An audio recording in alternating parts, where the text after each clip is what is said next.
I've had this vision for many years that one day I would come to Lake City and explain to the people here how and why the state of Florida made the unprecedented decision to abandon the campus of a state university. Tonight, I have that opportunity. So I want to thank everyone who made that possible. Thank you, Florida Gateway College and President Barrett and the college's foundation for your support. Thank you to the wonderful people in the audio visual department for getting this set up. Special thank you goes to Vice President Kathleen Sees-Vols, who made the whole process very smooth. And thank you for the tour this afternoon. And above all, to Sean, who first suggested that I come to Florida Gateway College to give this talk. My talk tonight is based on the research for my book, The Making of Florida's Universities, which goes into much more detail on the decision to move the university than what you're going to hear tonight. So if you want to know all the gory details, they're in my book, and there are lots of gory details. So please read my book. A copy is available in your college library and in the public library. Part of my talk tonight is from a talk that I have given several times in Gainesville. That talk is entitled, Why is the University of Florida in Gainesville? In Gainesville, people will often ask me, Carl, what would Gainesville be like if the university wasn't here? And I always tell them, well, that's easy. Get on I-75, go 40 miles north, get off at Lake City, because that's Gainesville without the university, because that's where the university used to be. So the alternate title for my talk in Gainesville is, Why is the University of Florida not in Lake City? But I also want to talk about why the university came to Lake City in the first place, because that's a fascinating story, although not nearly as fascinating or dramatic as the university's removal. I will also examine the lives of Florida students, and I'm going to make a very brief foray into college football history. It has to be brief because there were only 4 seasons here at Lake City. But first, how and why did the University of Florida at Lake City come to be? To answer that question, we need to go back to the Civil War. In 1862, President Abraham Lincoln signed into law the Morrill Act, named after Vermont Senator Justin Morrill. The Morrill Act provided land grants to the states to create a new type of college that combined a traditional liberal arts education with practical education in agriculture and engineering. In modern terms, the Morrill Act combined STEM with liberal arts, which was a very novel idea at the time. The Morrill Act did not require the creation of a new campus, and some states chose to use the funds to support an existing school. Most states, though, opted to establish a new college on a new campus. And in many states, including Florida, these would be the first public colleges. Although the Morrill Act did not specify that they had to be public colleges. And in fact, in the state of New York, Cornell University, a private Ivy League, is the designated land grant. In 1862, Florida and 10 other states were not participating in any federal largesse because Florida and those 10 other states were in the Confederate States of America and not the United States of America. However, after the Civil War, those states, upon re-entering the Union, could draw upon their land grants. Florida incorporated its land grant in 1870 as the Florida Agricultural College and created its endowment in 1874. However, the college did not open until 1884. Florida was the last of the former Confederate states to utilize its land grant funds.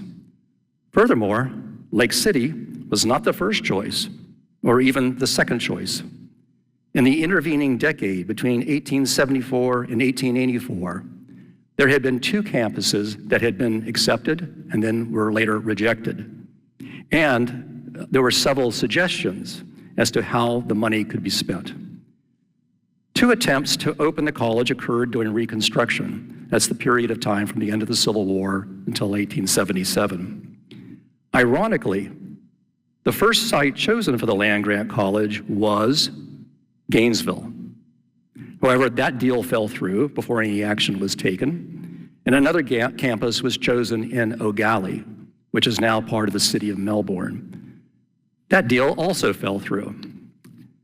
Tallahassee would later make a pitch for the college, and then Gainesville came back again with an interesting suggestion to divide the land grant between Tallahassee and Gainesville, which they could do, and some states did that. Why do Tallahassee and Gainesville figure so prominently in these discussions? Florida at the time was already supporting two state schools known as the East and West Florida Seminaries. Okay, these are not religious schools. Today we associate the word seminary with religious schools, but in the 19th century, the seminary just meant a school. Both seminaries opened prior to the Civil War. The East Florida Seminary opened in Ocala in 1853. It closed during the Civil War, and then it was relocated to Gainesville after the Civil War. So you can see Gainesville already had a reputation for stealing other people's schools. The West Florida Seminary opened in 1857 in Tallahassee. In 1901, it became the Florida State College. 1905, it became the Florida State College for Women. It became coeducational in 1947, and then it is now FSU. It has never moved from its current location. It has always been where it is. Of course, the campus has expanded, but the historic campus at FSU is the original campus in 1857. There was a consensus among educators that Florida should not open a third school because it could not adequately support the two existing schools.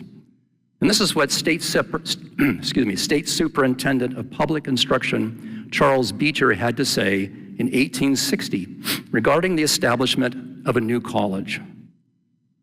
Now, it may be doubtful whether at the present stage of development and program, Florida can maintain one institution worthy of being called a college, but it is beyond a doubt that she cannot support three. If the grants of Congress necessitate the attempt to sustain two seminaries and an agricultural college, those grants will be a curse rather than a blessing. So it made sense for Florida to combine the endowments of one or both of the seminaries with the land grant endowment. This is what Louisiana did to create LSU. It took their seminary endowment and combined it with the land grant endowment.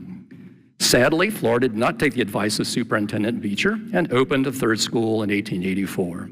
In the next 20 years, Florida would create 4 more state schools or 4 more curses. At this point, I need to make something very clear. We are only talking about the education of white students at this point. This is the period of Jim Crow and racial segregation. My book deals extensively with the history of FAMU and their struggle for higher education, but tonight we're just talking about the college here in Lake City, and it was restricted to white students.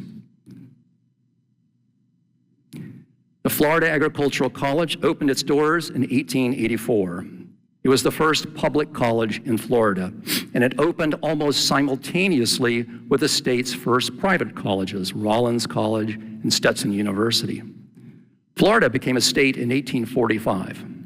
That Florida did not have a college of any sort until 38 years after statehood is unprecedented.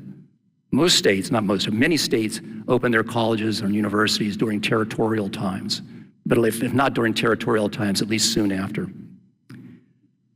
The slide you're seeing here, this is what the campus would have looked like around 1895.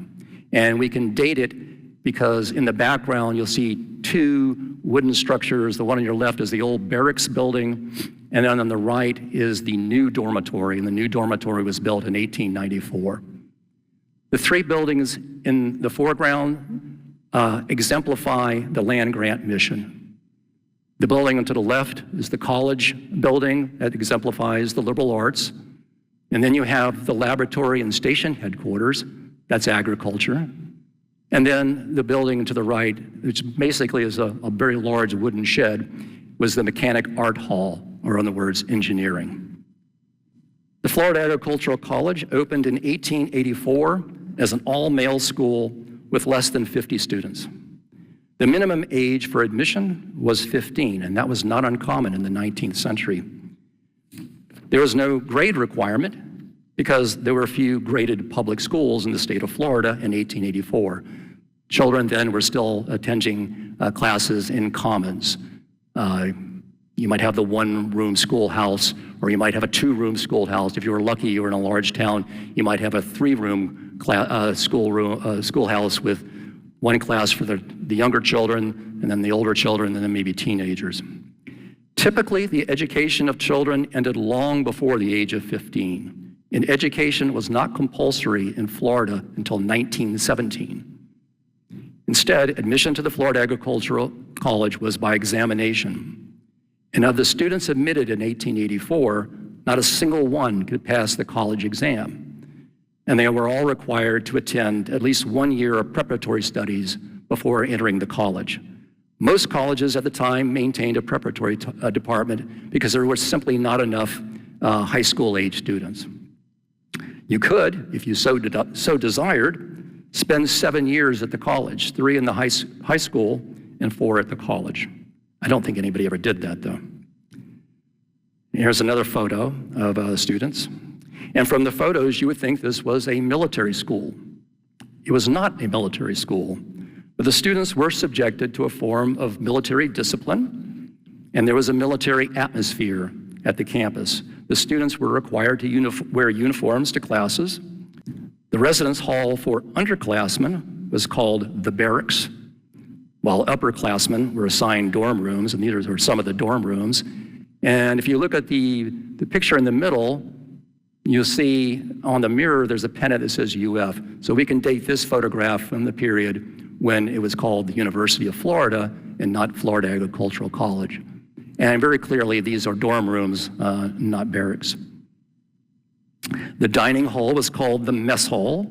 Revelry was blown at 6 a.m. The line at the mess hall formed at 6:15, and if you weren't in line by 6:30, you didn't eat. Taps was played at 9 p.m., and the lights in the dorm were extinguished. Some form of military training was mandatory at all land-grant colleges, but the Morrill Act did not specify what that training should entail.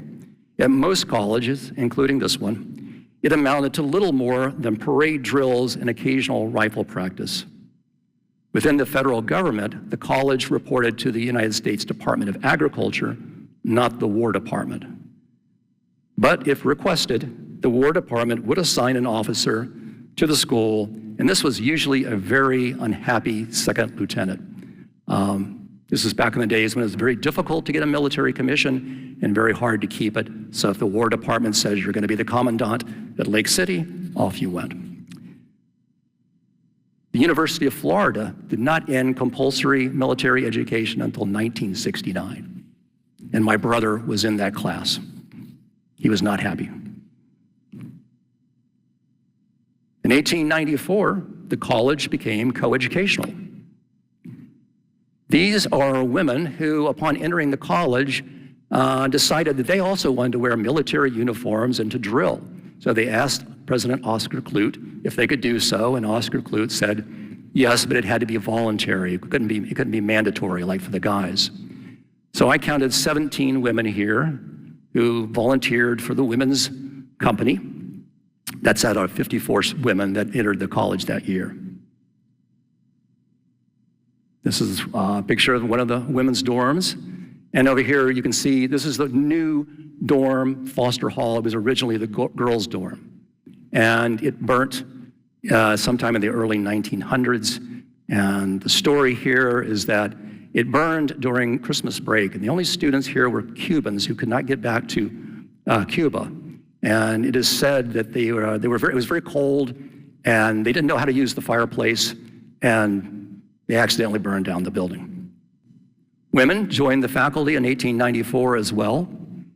The woman in the lighter colored dress is Helen Ingram, and she taught history and literature.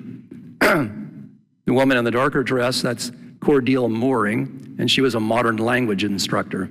There was a third woman, Aurora de Mena, who also taught Spanish for 2 years, but she's not pictured here. Oscar Clute, the president, is the gentleman in the gray suit. So now that women are on campus, there are new opportunities for social events and coeducational recreation. This is a picture called Picnic on the Swanee, and it shows some of the students having a picnic on the Swanee River. The next image is something I know that everyone will identify. This is an outing at Falling Creek Falls.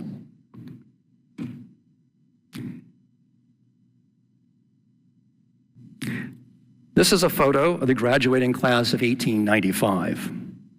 Very few people attended college in those days, and far fewer graduated. I'm being very generous here when I say that less than 10%. It was probably a lot less than 10% of students who entering students actually graduated. Most students left after their first or second years, and this would be true well into the 1930s. The woman in the photo is Daisy Rogers. She's the first woman to graduate from the Florida Agricultural College, and she was an engineering student, which is very unusual. Very few women entered engineering. But a lot of her fellow male students did enter engineering. In fact, most students were enrolled either in liberal arts or engineering. And there were very few agriculture students at the Florida Agricultural College. This was common throughout the land grant system. The agricultural component had more to do with agricultural research than agricultural education. This is because of the presence of an experiment station on campus. And people began to refer to the land grant colleges as cow colleges. That's because there really were cows on campus, along with horses and pigs and citrus trees and cornfields and things like that. So there's a very, very much an agricultural atmosphere on campus. Okay, on to football. The first intercollegiate football game in Florida was played in 1901 in a contest between Stetson and the Florida Agricultural College. And Stetson won 6-0.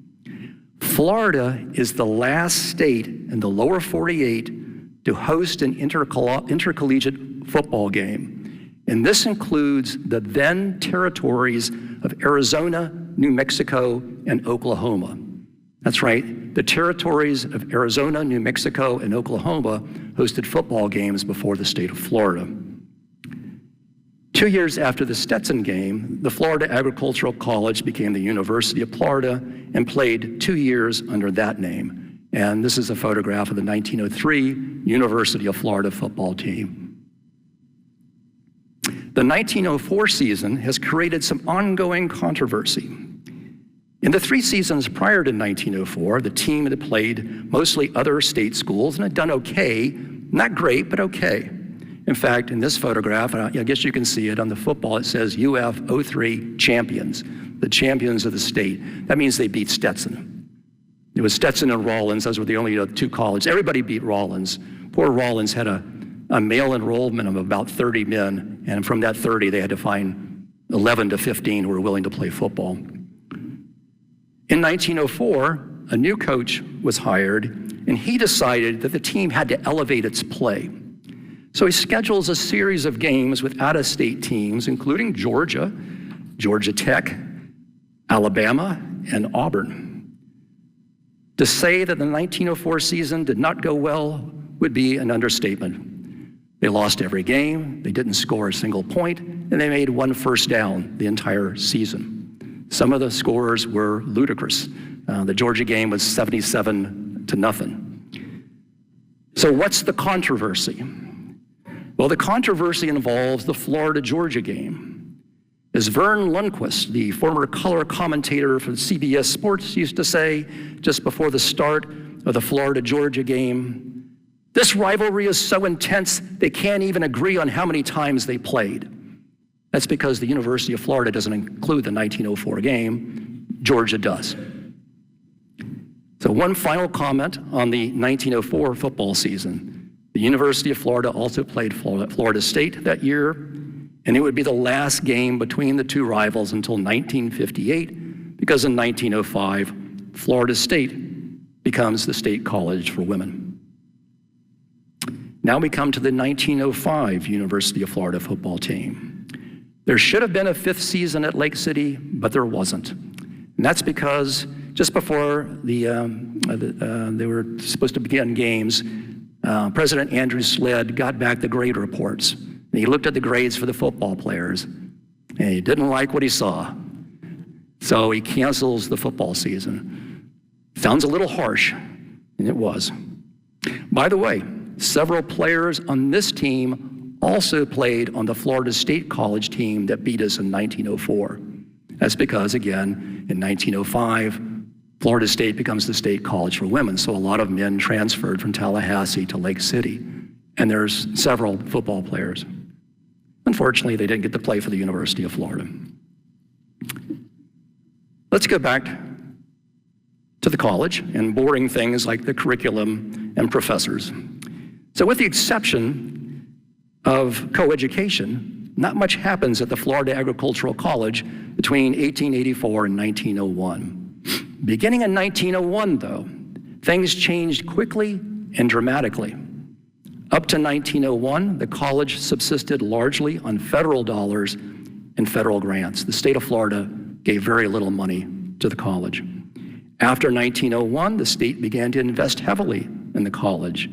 The state purchased 200 acres, tripling the size of the campus. Oh, I forgot to tell you, in order to get the campus, Lake City paid $15,000 and they donated 100 acres. But in 1902, the state purchased 200 acres, tripling the size of the campus. This was followed by a building program that added 3 new buildings. 2 of them are shown here. The building on your right is the Flagler Gymnasium. It was endowed by Henry Flagler, the railroad entrepreneur. And there's a very interesting story about that. And if we have time at the end, I'll talk about that. And the building to your left is the Science Building. It was built in 1903. So both of these buildings are only going to be used for a few years. And the third building was a modern brick and mortar dormitory, very similar to the ones that were constructed at Gainesville. And that would be only used for 1 year.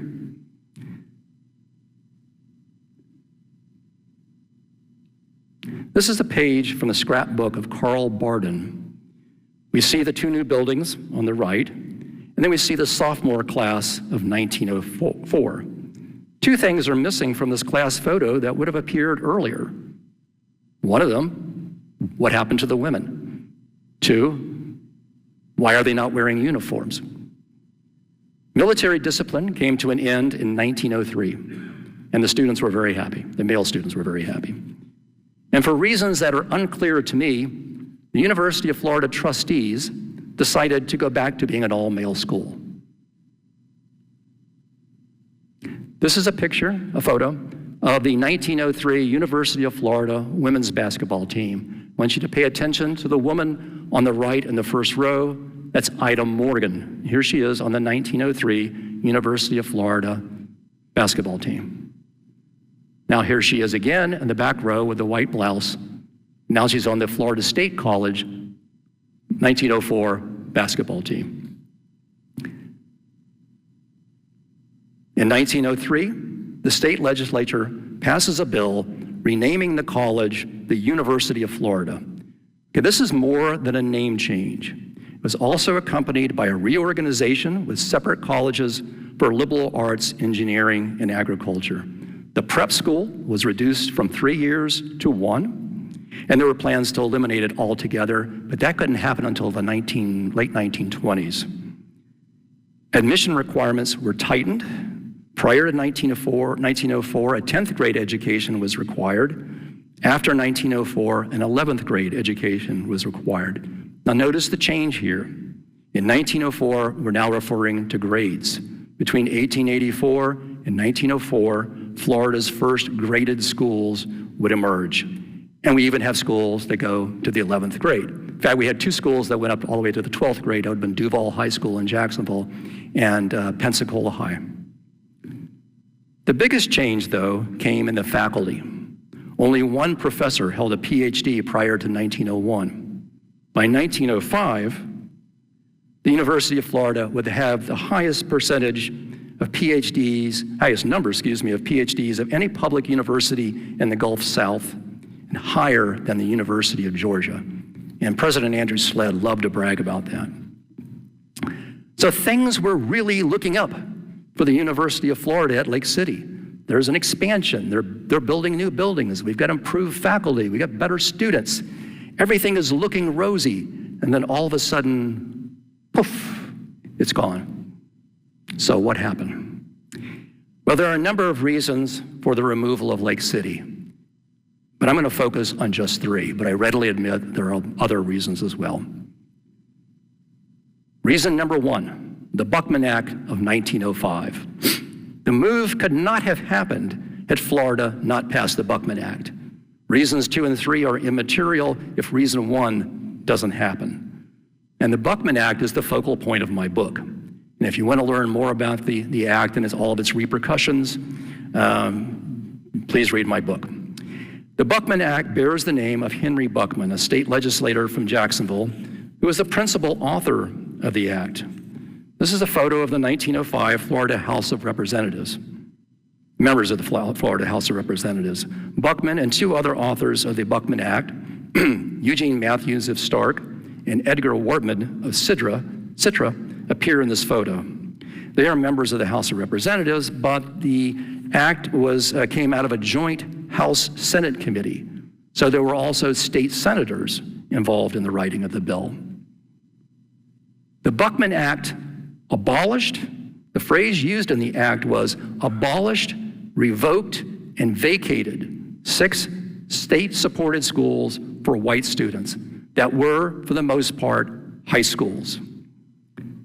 The 6 schools that were abolished, revoked, and vacated were replaced by 2 ostensibly new schools, a college for white women and a university for white men. This is Warren McNair from the town of Archer. He was a cadet at the East Florida Seminary in Gainesville. He was 13 when the photo was taken in 1903. By today's standards, little Warren would be in the 8th grade. But things were much different in 1903. And Warren was lucky to still be in school at the age of 13. Most children left school long before the 8th grade, and this was true throughout the Deep South. But outside the South, the high school movement was in full swing, and children were staying in school far longer. But Florida was still stuck in the 19th century, and it needed a jolt to get into the 20th century. The Buckman Act provided that jolt. According to Henry Buckman, the primary purpose of the act was to eliminate what he characterized as a separate set of high schools that had become an incubus on the state's educational system. He further argued that the local high schools needed to be feeders for the state colleges. Most school districts relied on the state-supported schools to avoid funding secondary education. If you were a parent of a 13-year-old boy in Archer, like little Warren, well, you just pack him off to Gainesville. After Buckman, local school districts were compelled to raise millage rates to support secondary education, and high school enrollment increased steadily in the 1910s and 1920s. The expansion of high school education is what Henry Buckman intended, and it was the one unqualified success of the act. Now, if you go to the Wikipedia page for the Buckman Act or some other sources on the Buckman Act, you'll find an entirely different explanation for the Buckman Act. There is this myth that the purpose of the Buckman Act was to create a system of higher education, and that the pre-Buckman schools merged to create what would become the University of Florida and Florida State. However, the word merge does not appear in the Buckman Act. The schools were instead abolished, revoked, and vacated. Furthermore, no one in 1905 is talking about a merger or making any efforts to merge. On the contrary, the president of the University of Florida in Lake City, Andrew Sled, was preoccupied with the fundamental questions of whether the university still existed, and if so, was he still its president? So this raises the question, were all of the state schools truly abolished, revoked, and vacated? It might seem they were, but the Florida Supreme Court said otherwise in 1909. In 1905, Florida had 2 public schools that could conceivably be called colleges. One was the University of Florida here in Lake City, and the other was the Florida State College in Tallahassee. Most people in 1905 assumed that the 2 existing colleges would survive as the 2 new colleges. And in fact, the Florida State College did become the Florida State College for Women and is now FSU. This assumption was validated by the Florida Supreme Court in 1909 in a court case involving the executor of the Westcott Trust, George Lewis of the Lewis State Bank in Tallahassee. This is a photograph. George Lewis is the older gentleman with a beard and the straw hat, and he's talking to John Ward Henderson. The Henderson families were very, very wealthy in Tallahassee and very prominent, and they're outside the Lewis State Bank. Prior to the Buckman Act, the Florida State College had been receiving the earnings from a trust created by Judge James Westcott. In 1905, George Lewis reasoned as the Buckman Act had abolished, revoked, and vacated the Florida State College, he was now free to disperse the funds as he saw fit. And he didn't see fit to give them to the State College for Women. The state took him to court, and it was finally resolved by the Supreme Court in a 3-2 decision that noted it was not the intent of the state legislature to abolish the Florida State College, and that the Florida State College for Women was the logical and legal successor. The court also noted that the legislature did not intend to abolish another school, which unfortunately they did not name, but was most certainly the University of Florida. In the case of the University of Florida, it may not have been abolished and revoked, but it was most certainly vacated. So the point I make here is that the two schools already existed before Buckman. Furthermore, the other 4 schools that did not survive contributed very little to the 2 that did survive. They did not contribute faculty, they did not provide college students because they weren't colleges, and most importantly, the legislature did not funnel money from the truly abolished schools to the surviving schools. Where did the money go? No one knows. It did not go to the University of Florida, that we know. On to reason 2. The city of Gainesville decided to put up a fight. The Buckman Act did not specify where Florida State and the University of Florida would be located. That decision was left to the 5 men of the Florida Board of Education and the 5 men of the Florida Board of Control. The members of the Board of Education were all elected officials and included the governor, the state treasurer, the attorney general, the secretary of state, and the superintendent of public instruction. The Board of Control was a new entity actually created by the Buckman Act to administer the 2 schools, as well as the State Normal and Industrial School, which is now FAMU, and the State School for the Deaf and Blind in St. Augustine. The members of the Board of Control were appointed by the governor, and they're not active politicians, as elected officials could not serve on the board. Despite the prevailing belief that the University of Florida would remain in Lake City, Gainesville's civic leaders decided to make a bid for the university. Led by Mayor William R. Thomas, who's pictured here, Gainesville launched a surprisingly effective PR campaign that included a massive letter and telegram operation that targeted the 10 men of the 2 boards. One board member, Buck King from Arcadia, was receiving a lot of telegrams from the nearby town of Bartow. He thought that those telegrams were all coming from different people in Bartow, but they were actually coming from one man in Bartow who was sending the telegrams, and he was being paid by the city of Gainesville to send the telegrams. There was also a media blitz targeting state newspapers that resulted in several newspaper endorsements, including one from the Tampa Tribune, which had previously stated it would be folly to move the university. Lake City, on the other hand, did not engage in a public campaign as it thought it unnecessary to do so. The university was already in Lake City, and it seemed unfathomable that the state would move it.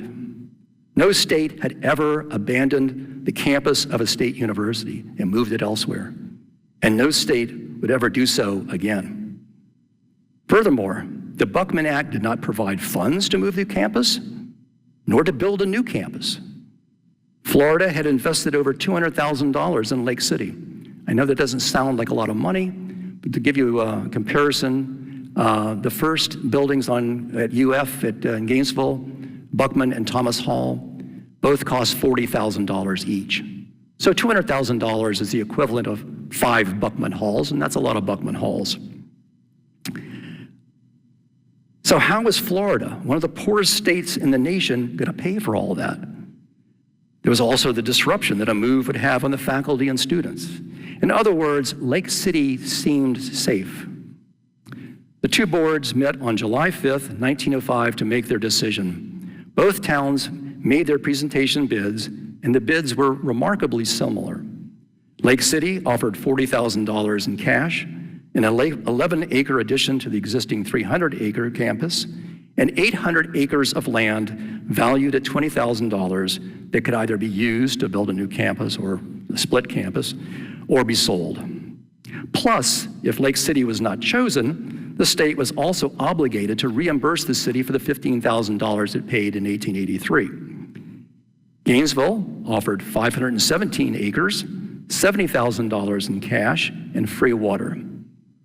So after hearing the offers and presentations, the joint boards closed the doors to the public, discussed the proposals for about 2 hours, and then voted 6-4 to move the university to Gainesville. Telegrams were quickly sent to both towns, and there was jubilation in Gainesville and despair and gloom in Lake City. No record of the discussion was kept, and the votes were secret. So we don't know why people voted the way they did. We only know how they voted because someone, and we know that person was probably Nat Adams, leaked the information the next day. The vote was largely along board lines. The Board of Education voted 4-1 for Gainesville. The Board of Control voted 3-2 for Lake City. When you look at the bids for Lake City, from Lake City and Gainesville, like I said, they were remarkably similar. There's nothing in the bids that would have impelled the 6 men who voted for Gainesville to make the decision to relocate the university. And again, I want to state that there are probably many reasons for the decision, but there was one reason in particular that is mentioned in the archival record, and it is mentioned repeatedly, both before the Buckman Act and after the Buckman Act. Reason number 3, you got trouble in Lake City. Okay, this GIF is from the musical The Music Man, and the number of the name of the song is You Got Trouble in River City. And in River City, the trouble was the pool hall. In Lake City, there was a pool hall, and it is mentioned in my book, and it was a source of trouble, but that's not why they moved the campus. I can't get these guys to stop moving around, so I'm just going to move to the next slide. Otherwise, it's going to drive you to distraction. Anyway, problems in Lake City began soon after the college opened in 1884. The first conflict to attract the public's attention occurred in 1893, and then things cascaded downward from there. Writing in 1897, 8 years before the Buckman Act, Tom McBeath, a prominent educator in Florida, had this to say: "The State Agricultural College is exceedingly unfortunate either in its location or its management. An institution that might and should have been the glory and pride of the state, it has almost from the very beginning been a shame and a reproach to the whole Commonwealth. Almost from the day of its establishment down to the present writing, it has been prominently before the public only through the noise and clamor of its disgraceful wranglings. Like a Central American republic, it manifests its continued existence chiefly through its periodic revolutions." So what were the causes of these periodic revolutions? Conflicts on college campuses were very common in the 19th century, and most of the conflicts stemmed from faculty disagreements with either the university president or the board of trustees. So these problems were not unique to Lake City. What was unusual, though, was for the town folks in Lake City to get involved in the conflicts and take sides. And they were always taking the side of the faculty against the college president. One president, Thomas Tolliver, referred to the malcontents in Lake City as the clique in town. Furthermore, on at least 2 occasions, the conflicts did not arise on campus, but were instigated by the clique in town. So how bad was it? Well, let me read from a letter. This is a letter that Mayor Thomas has written to Governor Broward after the Buckman Act, and he's explaining to Governor Broward, this Governor Napoleon Bonaparte Broward, why the university has to leave Lake City. This is going to sound very familiar. From the day of its establishment up to the present moment, the university has been reeking with slander and torn by strife and dissension until a large majority of the people of Florida have become disgusted and prejudiced against it. Added to the Clute scandal, the DePass muddle, the faculty rebellion last year, the Sled-Marion fisticuff this last year, the recent report of the Legislative Committee has sunk deep into the hearts and minds of the people. Mark my words, Governor Broward, if you undertake to establish a university on that heap of educational ruins, though you may live long, you will not live long enough to be proud of your work. But on the other hand, it will, in my opinion, candidly, frankly, but confidentially expressed to you as a friend, be a thorn in your flesh as long as you live. Now, all of the incidents that Thomas mentioned are in my book. And again, if you want all the gory details, you can read them there. But the last one, what he refers to as the recent report by the Legislative Committee, needs special mention as it directly impacted the decision to relocate the university. So prior to each legislative session, the legislature would send teams out to investigate various matters. They would send a team out to look at hospitals. They would send a team out to look at the prisons and the roads and the public schools and also the state schools. The reports rarely said anything bad about the schools, but instead emphasized the obvious needs of the schools: more teachers, more land, more buildings, whatever.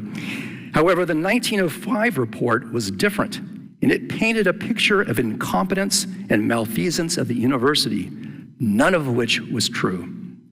President Sled characterized the report as, quote, as vicious a collection of falsehoods that could have been put forth under the semblance of truth. The principal source for the legislators' report were two legislators from Columbia County, E.G. Persons and A.J.P. Julian. And the source of much of their misinformation was a disgruntled former faculty member, Horace Stockbridge. Now, to be fair to these gentlemen, the Buckman bill had not been even discussed or submitted when the investigation team went through Lake City. Their aim was not to undermine the university, but to cause trouble for President Sled. In other words, they're trying to get rid of Andrew Sled, who had only been president for less than a year. And this was after the clique in town had helped to remove Sled's predecessor, Thomas Tolliver. But by the time the report was published, Lake City's claim, the Buckman bill had been submitted to the legislature, and now Lake City's claim to the university was in question. The report caused quite a stir, so much so that a member of the Board of Trustees for the University of Florida in Lake City, Frank Harris, defected and came out for Gainesville publicly. And this is what he had to say. Lake City has permitted the institution to become mixed up in its local politics and factional fights, and the university's usefulness has been hampered and at times almost paralyzed. He then cited the legislative report, which he called a piece of political devilment, and noted that all of the college's presidents, Kern, Clute, Yoakum, Tolliver, Sled, like Shadrach, Meshach, and Abednego, in turn had to pass through the furnace. So, was the unrest in Lake City the ultimate reason for the university's relocations? I'm going to let President Sled have the final word on this. And this is a letter that Andrew Sled wrote to the General Education Board. The General Education Board was the largest philanthropic organization in the South that worked to improve education in the South. And they gave money to both white and black schools. The money came principally from the Rockefeller Foundation, what is today the Rockefeller Foundation, or Standard Oil.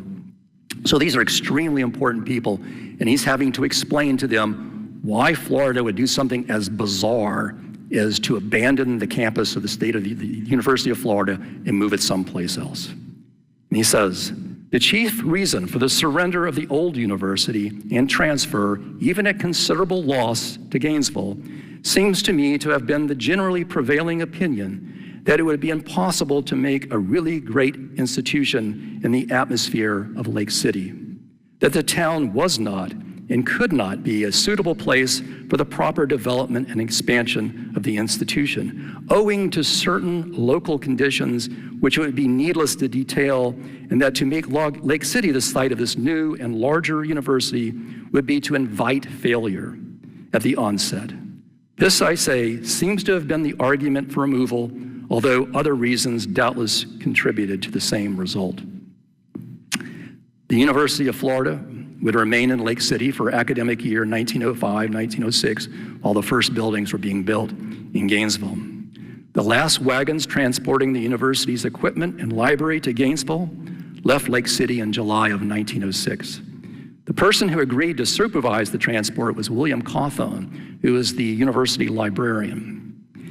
And he said in an interview with Sam Proctor, who was my predecessor as university historian, that when he left Lake City, he carried a shotgun on his lap to discourage disgruntled people in Lake City from impeding their progress. The Gainesville campus opened on September 26, 1906, with only 91 students. So immediately after the decision to relocate was made, there were several suggestions as to what could be done with the campus in Lake City. First, Lake City had the option of having the School for the Deaf and Blind move to Lake City. This was something that the two boards had worked out before the decision. They told whoever loses, you could have the School for the Deaf and Blind. The offer was made, but it was rejected by the city. They said the students would be better served in St. Augustine. Nathan Bryan, the chair of the Florida Board of Control, suggested relocating the State Normal Industrial School, which again is now FAMU, to Lake City. That made a lot of sense because the campus in Lake City was not very, the campus in Tallahassee was not very good. In fact, it was horrific. This would have been a major upgrade for the school if they had moved to Lake City. However, that idea was not given serious consideration. The one idea that was given serious consideration was to relocate the State Normal School in Defuniak Springs to Lake City. The State Normal School was one of the state schools that was truly revoked, abolished, and vacated. Okay, normal schools were teacher training schools. They were not colleges, as teaching did not require a college education in 1905. An 8th grade education was the only grade requirement to teach in a rural grammar school. That, and you had to pass the county exam, which was a piece of cake. A high school in an urban area would have required a high school diploma or its equivalent. And you also had to pass the state examination, which was considerably harder than the county exam. So the Buckman Act allowed for the establishment of a normal school as a branch of the state university. This is odd because the normal school was overwhelmingly female, right? 80% of the people attending normal schools were women, but the university is all male. However, the relocation of the school to Lake City would have obviated the concerns about gender segregation. In other words, you would have an all-male school university in Gainesville, and then you would have a separate normal school, coeducational normal school in Lake City. The decision was once again left up to the same 10 men. And then again, by a vote of 6-4, they decided not to create a separate normal school. And at this point, you're probably thinking, what's wrong with these 6 men? What do they have? What do they have against Lake City? Lake City ended up buying back the 200 acres that the state purchased in 1901. Eventually, Lake City would find another college. Sometime in the 1910s, there was a schism within the Florida Southern Baptist Convention. This was over, there was a number of people in the Southern Baptist Convention who were very angry at President Lincoln Hawley at Stetson University, which was a Baptist college, at the direction he was taking. He was taking the college in a very secular direction, and they didn't like that. So they formed their own college, and they used the campus here for about 10 years. And then it closed. Eventually, the Veterans Hospital opened in 1935, and the Veterans Hospital is still here. The last of the college buildings was torn down in the 1970s. So, what if? What if the Buckman Act had not been passed? Would there be a University of Florida in Lake City? Yes, Probably. Would it be the same university that exists in Gainesville? Well, that would depend on whether the people of Lake City continued to undermine the university. If they did, it's very likely that Florida State would now be the state's premier university. The environment in Tallahassee was conducive to growth. There was no friction between town and gown. The college president, Albert Murphy, was popular in Tallahassee and was well liked by the members of the Board of Education. Florida State's business manager, John Gabriel Kellum, was also well known in Tallahassee and served concurrently as Florida State's business manager, clerk of the House of Representatives, and then later as secretary to the Board of Control. In other words, Florida State had a relationship with the city of Tallahassee and the state government that Lake City did not share. I'm going to leave it there, open it up for questions, but before I do, I'm going to leave you with this last slide. This is from a page from the last catalog of the University of Florida in Lake City. And you see it says University of Florida, Lake City, established 1870, not 1853, but 1870. And it has its own motto, Virtus sola nobilitat, which is Latin for only virtues make one noble. Thank you. I hope you enjoyed the talk. We should have plenty of time for questions. Yes, Sean.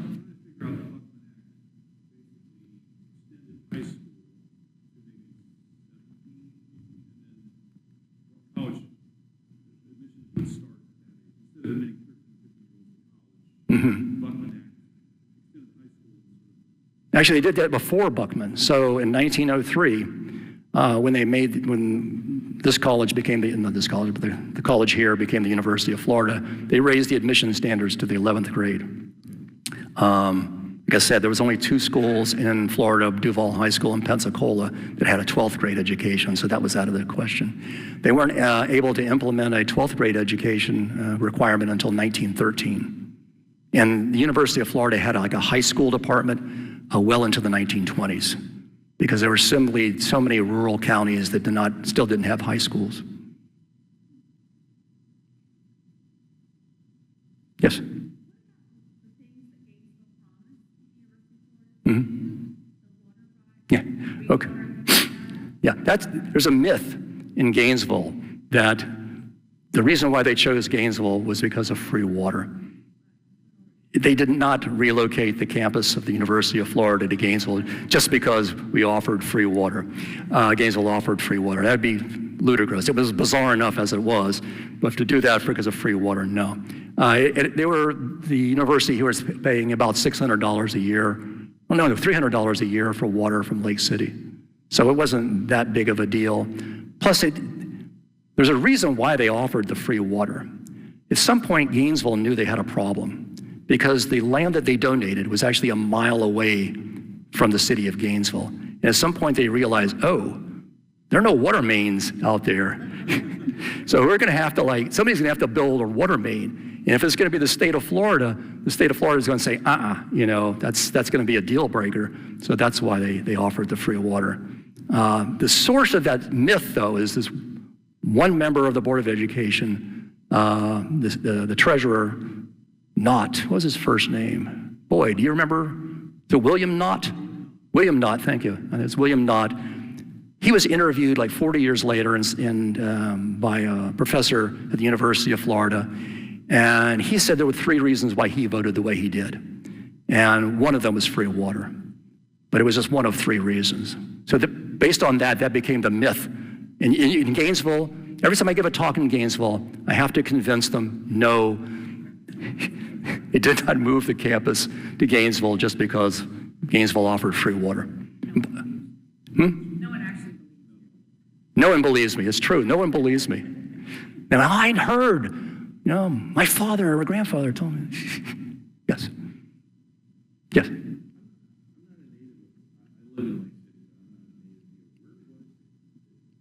The VA hospital currently occupies the site.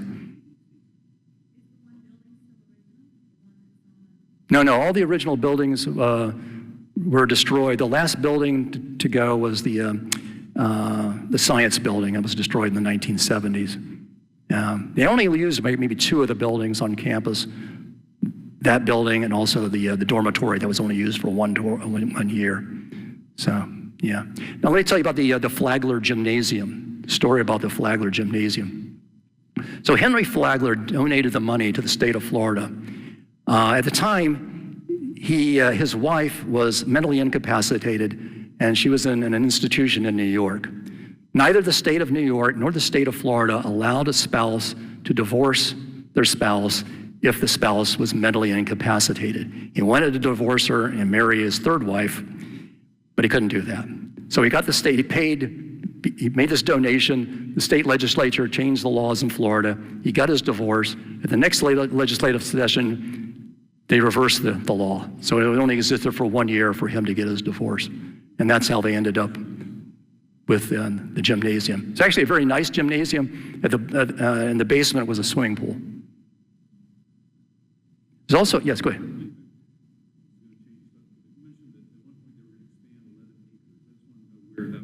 That was 11 acres. That was adjacent to the campus. No, sure don't. No, and I have no idea where did I say 800 acres that they were going to donate? It was not attached to the campus, and it was not actually in town. It was outside of town. So that's all I know.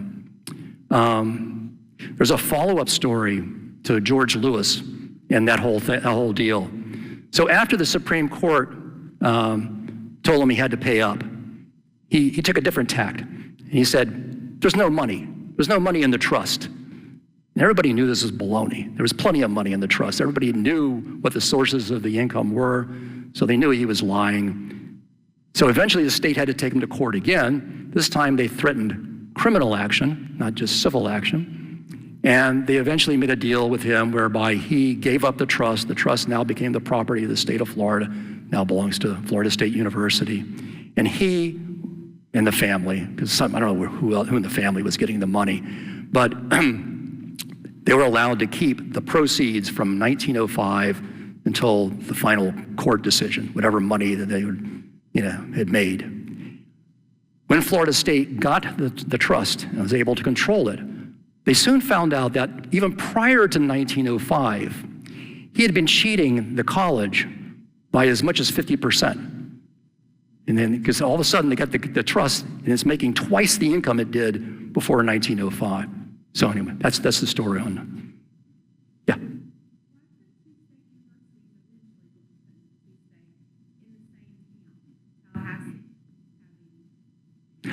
I don't know. I'm not sure.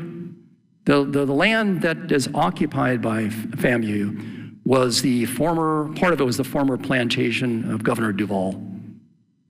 So, in fact, the original main building, which burned in the early 1900s, was the mansion. But I don't know why they both ended up in Tallahassee. Yes? I'm curious, and you specifically studied Florida here. I'm curious, if you look at across the country, the premier universities, I'm always curious, why were they not in like the state capital? There are a few. Yeah, Wisconsin. Yeah, Madison, Columbia, University of South Carolina. Yeah. Right. Yeah. Why wasn't that from the beginning? Like, okay, we're going to keep it close. You would think that oversight, from the state. That would have made sense.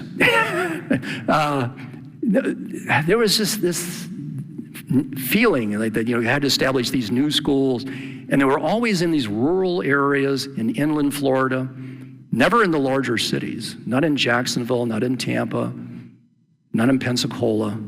They were always in these small inland towns. And that's because that's where they needed the schools, They weren't, like I said before, there weren't any high schools, very few high schools in the state, so these were kind of serving the purpose. But yeah, every state has a different history of higher education. It's really fascinating when you look at all the different states and how higher education developed in each state. It's always different. Yeah. Yeah. I don't know any stories about that, but I do know he was on the board of trustees originally for the college here. And most of the original trustees were local people. But then at some point, they started bringing in people who had prominence in the state. For example, the publisher of the Florida Times-Union, George Wilson, was brought onto the board of trustees. Frank Harris, I mentioned him before, he was a publisher, newspaper publisher in Ocala. And there were others. One was a state legislator. It's interesting, the people on the board of control could not be elected officials, but the people on the board of trustees for all those colleges and schools, they could be elected officials and often were. So it's kind of, weird. And those guys were not shy about promoting the interests of their schools too. So that's one of the main points of my book, is that it really deals with the weakness in governance in Florida. The Board of Control had no power whatsoever, and it was subservient to the Board of Education. So you might ask, since there was 10 people, what would have happened if there was a 5-5 tie? Yeah, you still would have lost because the Board of Education was in favor of Gainesville, and the Board of Education was the superior board. So that would have been, I almost had 4 reasons. I was going to say that the deck was stacked against Lake City from the very beginning. There was one thing. There was one person on the Board of Education who was actually from Gainesville. It was William Holloway, who was the superintendent of public instruction. Today, you would say, oh, you have to recuse yourself. You're from Gainesville. Not in those days. So, yeah, go on.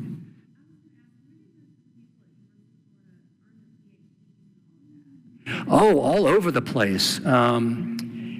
Andrew Sled recruited them all. And it's in my book, but there was one of those faculty uprisings that I talked about. There was one in 1904, and the president had to resign, and all the faculty had to tender their resignation, and it was up to Andrew Sled whether or not he would fire them or not. He looked at their resumes and said, yeah, you're all gone, except for one guy who had a PhD. He let him stay. But then he started hiring new guys, and they were from all over the place. Some from the north, but mostly from the south. And he was a lay minister in the Methodist Episcopal Church South. And he was very proud of the fact that he only hired one Methodist. So it was like one Methodist, one Congregationalist, one Quaker, I forget, one Baptist, he spread out the wealth among the religions.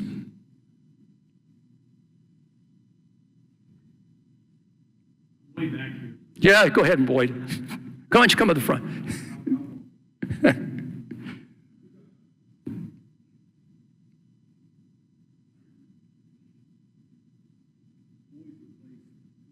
Yeah, Boyd has my old job.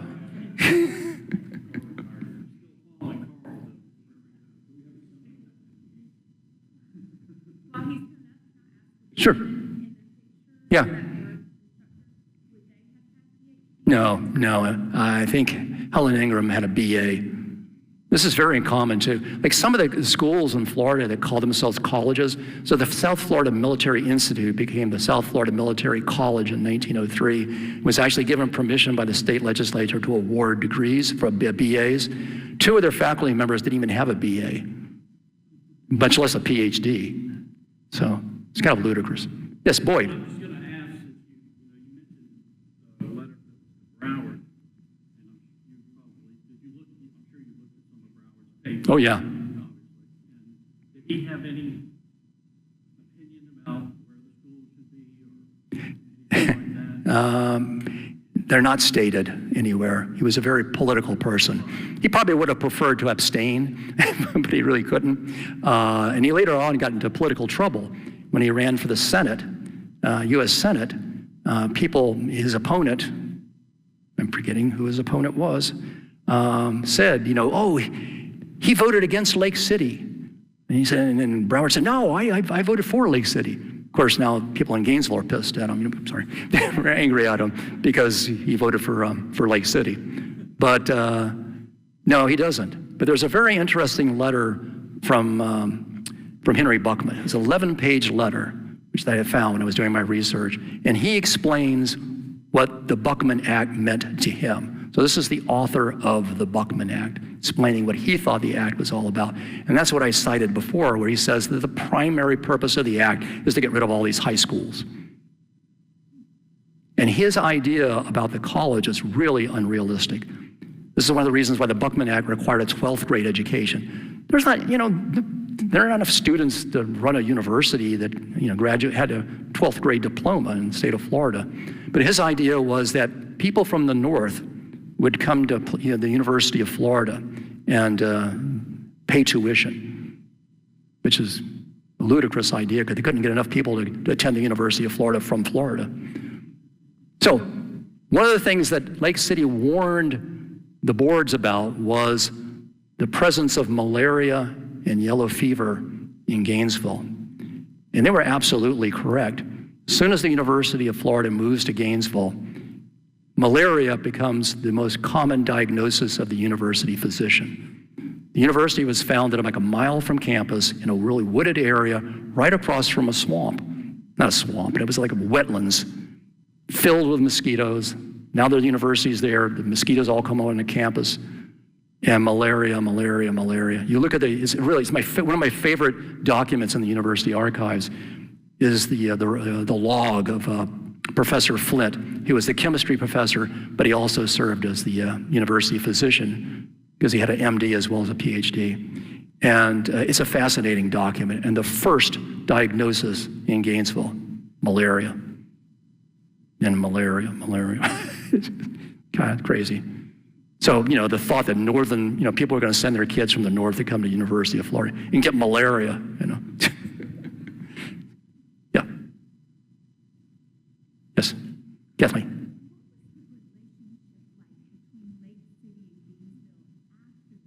Oh, good question. Terrible. It would be decades before anybody from Columbia County would attend the University of Florida.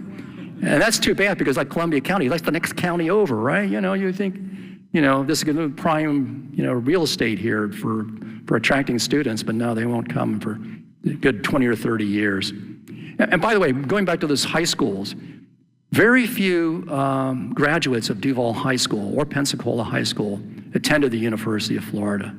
If you actually had a 12th grade education in the state of Florida, you were like, wow, that's great. You're not going to go to the University of Florida and get malaria. You're going to go somewhere else. Most of them go to the University of Georgia or Georgia Tech or some other school in Georgia. They don't, or maybe Stetson in Florida. They're not going to go to the University of Florida. University of Florida really doesn't get things going until really after World War II. It was a long process.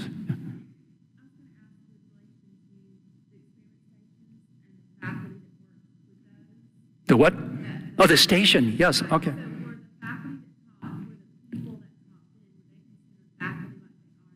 Yes, yeah, they were considered faculty. However, this is also in my book. So I can't remember when, it was sometime in the 1890s, they decided to make in order to save money, they decided to make the university president also the director at the agricultural station, and to use the money from the Hatch Act, which was not completely legal, wasn't illegal. And the USDA was like, yeah, you shouldn't do that. But they did in order to save money. But the people in the station taught and did research, and that was not supposed to happen either. It wasn't until Andrew Sled became president that he hired Peter Henry Walsh to be the station director, and at that time they separated research from education. So now the guys who are at the station are only doing research, or mostly doing research, and doing very little classroom work. But they were considered a faculty, yes. Yes? Up until the 1960s, And Gainesville tried to get out of the deal. The university took them to court and said, no, you can't do that. They eventually worked out a deal where we now get water at a discounted rate instead of free water. Yeah, and it didn't become a problem until right after World War I. The university was very small until World War I. Then right after World War I, there's this tremendous enrollment and expansion, and now all of a sudden, the city of Gainesville is going, whoa, we're spending a lot of money here on water. We didn't think that was going to happen. So.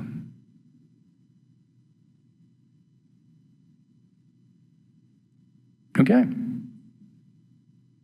Well, I'm going to hang around for a few minutes. If you have any questions, you can come up.